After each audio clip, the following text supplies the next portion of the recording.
Баршаңызға қайырлы күн достар. Бүгін біз кептірілген жемістерден үй жағдайында компот жасаймыз.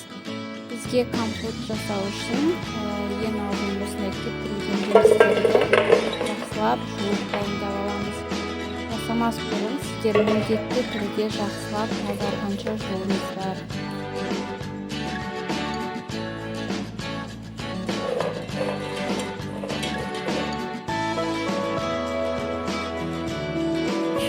Одан соң компотымызды қайнатамыз. Мен әбден жұмсағанша қайнатып аламын.